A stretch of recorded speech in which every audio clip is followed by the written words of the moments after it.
Hi Dragons and Warriors, so welcome to your first tutorial this week, and today's tutorial is obviously the beginning of the new curve of the new ideas and training topics that we're going to go through, but we're going to emphasize on one ideology today, which is the kunta, the punch. What is the idea of a good punch and how to make sure that you're doing it properly at home when we're not around. Now, there's a lot of fallacies with punches, like people think they're doing a good punch, but really it's not an effective punch. At your age, the punch needs to matter, it needs to be critical, and needs to be strong, and you need to be confident in your punch. So, what is the bad punch? A bad punch is when you're not really going through the target, you're more scratching the surface of the target. So Bob is my training assistant, and I was training, and I'm almost like circling the punch and almost going downwards. This is no good. Punches that hit with the wrong part of the fist, like a backhand or the inside of the hand, is wrong again. However, targets can be circular, you're striking, if the power is going forward, forward, forward.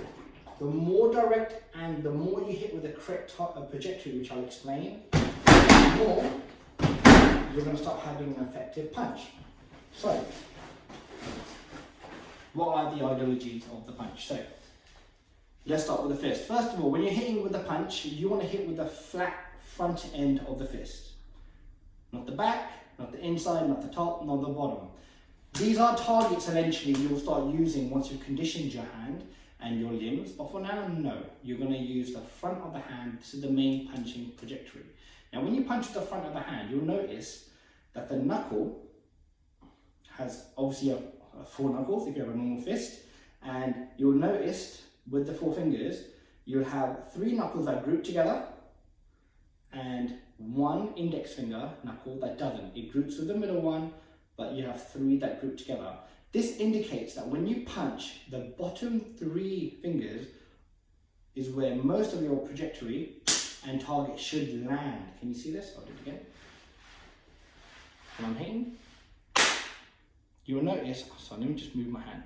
The bottom three are making most of the impact, but the top index finger is not. So if I make an index finger strike like this, bam, all the pressure goes into my phalange, your finger goes into your knuckles, your tarsals, and it'll crack and it'll cause a lot of pressure in your wrist. So when you punch with the group, not with the individual. Okay, so this is the first thing. So when you punch, and you punch well, you punch with the bottom three. You punch with the front of the fist, and you punch to one target, which is the person in the middle.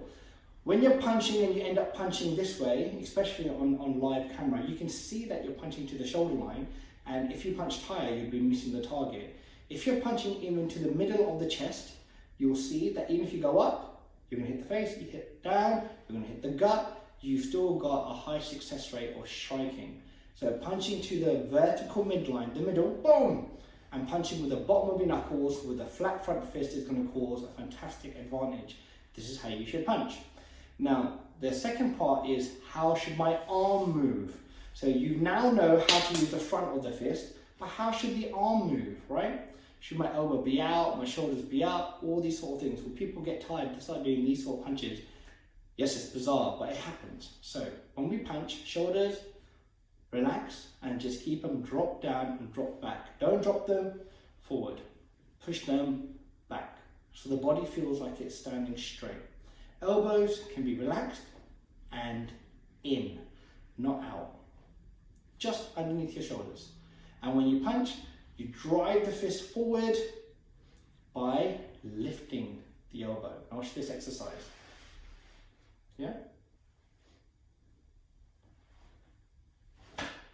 My elbow, if you watch it, is lifting.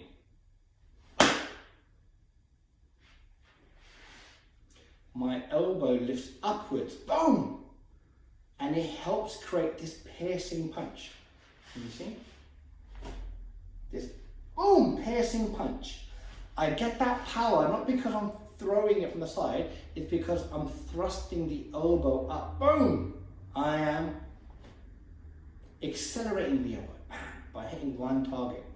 Now this is the actual piercing effect of the chain punch. So when I hit, even from any target, so even if I hit to the gut, my idea is I'm moving my elbow to accelerate, even in this short area, upwards, all the way to the face. I'm accelerating my elbow, which in effect accelerates the fist. And it gives my fist a whole forearm and an elbow to support the punch, okay? So it's crucial when you're punching that you know you're using the right mechanics. Now, after you learn how to hit with the front, with this first, there's many ideas of the punch, but I'm just going to start with the elbow first, and you're accelerating the elbow in the correct direction. And you're hitting in the same area. You have already 3 massive improvements for your punch. But how to make it even better? I'm always going to show you more exercises, team. Hundreds of them. So, we have both. Now, when I'm striking, whether I'm striking to the stomach, I'm still going to accelerate my elbow. Yeah? If I'm going to strike to the face, same idea. But it doesn't matter if I accelerate, I'll stick to the stomach because it's harder, yeah? So it's easier for me to show you the power. So if I accelerate full power, what's the problem? This is what I want to hit, right? What's not so good about that punch compared to this one? Sorry, Bob. What was the difference? Was what I was visualizing. Now with the first punch, I was focusing purely on just hitting the surface, hitting the body. So I was just getting a little reaction hitting the body. But doing the same power drill, I changed my visualization, I changed my ideology. I want this fist to land behind him, through him. So I wanted to get this fist right through the body. I had to rip it through. And the idea is, watch this. If I'm already visualizing hitting a target that's behind, my fist has to travel through the body. With this in my mind, obviously physically you're trying to do it, but you can't. You can't rip to someone's body with a punch yet. The idea is, joke, when you're punching, you're trying to reach the pad. So you learn to step in deeper, you learn to drop your stance, and you learn to reach further. So when I'm punching, not just to the body, I'm aiming to reach further. I end up driving more, putting more effort, and using more of my elbow and body to get to the target. Visualization is one of the key factors that many people don't use in their training. You know, my growth in Kung Fu, I had a great, amazing, one of the best teachers ever, Sifu Vic, and you know, grinding through that training and learning. As I was getting good, I didn't actually have many training partners, actually none at all at my level, because I kept training, driving. So I had to learn how to visualize what my punch was doing, what am I striking, how am I getting to A to B, you know? And because of that, my limbs started to visualize the same concept. You've got to try and live in the environment that you create for yourself. If you're being positive, you'll create a positive concept around you. Now when I'm punching, I want to get a really good punch, I have to visualize I'm thrusting through a target, but not showing my arms. You know, some people want to show people that they're punching well and they make the fist look strong, but it's got nothing there. But when you throw fast and like you mean it, people won't be able to see it because it's too fast, it's too strong, it's got too much intent, too much, we call it too many mind, too much mind. It has a great visualization, it has a great backstory. So when you punch, have a good mindset, have a good visualization of what you're doing. This is how you're going to generate more power. Obviously, be careful.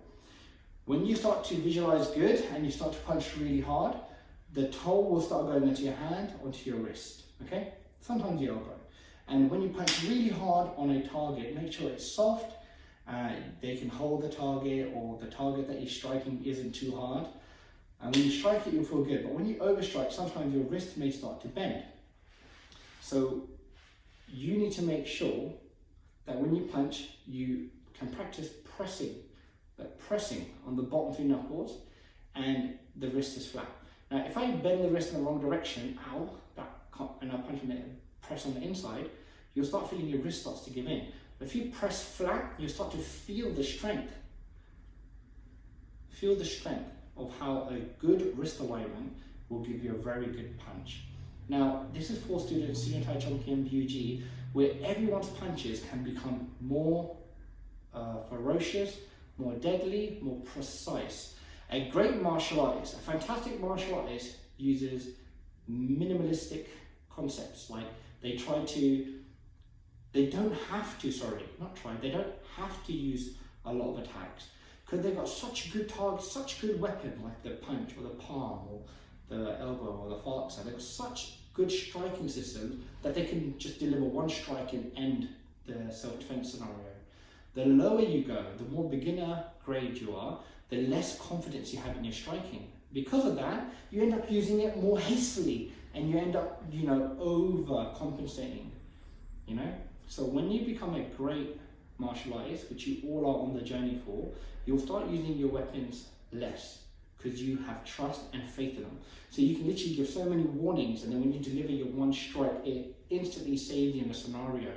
This is the sort of confidence we're trying to create, but you have to put the time in to create this confidence, okay? To create this faith in your trajectory and your targeting. So this is a small tutorial about some key concepts about how to make sure your punching is good and how to train it. Please be careful, do it on soft targets or focus pads, or trust your partner who's holding the focus pad. Do not hold it in front of their face, but bam, it'll hurt them.